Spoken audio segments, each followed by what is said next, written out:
Well, on Tuesday, President Trump defended his absolute right to share facts with Russia. This after he shared something which was some kind of a secret, an intelligence secret that had been obtained from a U.S. ally that had not been shared with Moscow by that ally.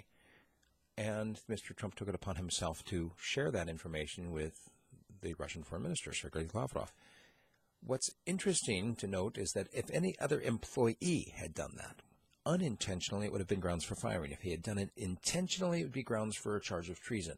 The fact that the president did it, well, that's a different issue. Most folks generally view the wide-ranging power of the U.S. president of being able to declassify anything at a moment's notice without any input from anybody else. Doesn't even have to let him know that he's considering declassifying something. He can just do it. So it's not technically illegal. Some people saying this could be grounds for impeachment. That's a bit of a long shot. Good luck with that. Meanwhile, the president of Turkey met with President Trump to discuss the situation in Syria primarily, but also other general issues, something which Erdogan, the president of Turkey, appeared to hold up well under, even though Turkey has some very serious problems with the United States arming the Kurds, which is what Trump has decided to do. Chechnya has been accused of what they're calling a gay genocide.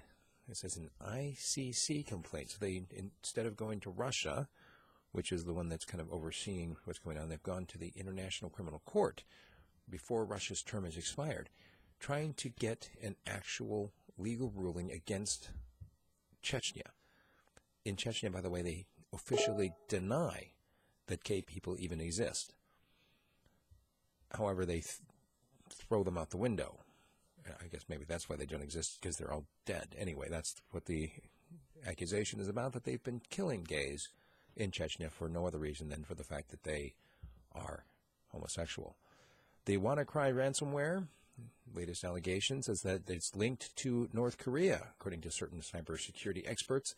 They say they've seen some of the same coding involved that was involved in a North Korean attempt that happened back in 2015. And remember that thing with the Paramount Studios and how North Korea tried to hack them? Meanwhile, the Russian Defense Ministry claims that they have blocked the WannaCry ransomware. They have superior cybersecurity, of course, is what they'd like us to know, and that none of their military secrets were ever in danger. Meanwhile, Pirates of the Caribbean 5 may be in danger, as hackers are threatening to put the film online unless Disney pays a ransom.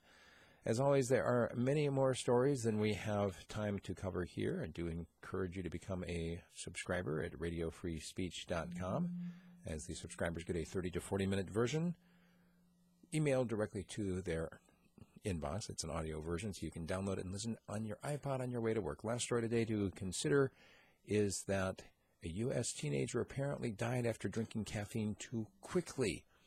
The coroner says that basically he brought on a heart attack, not because he had too much caffeine, but because he drank it so quickly. It was a latte from McDonald's, followed by a Mountain Dew, followed by some energy drink.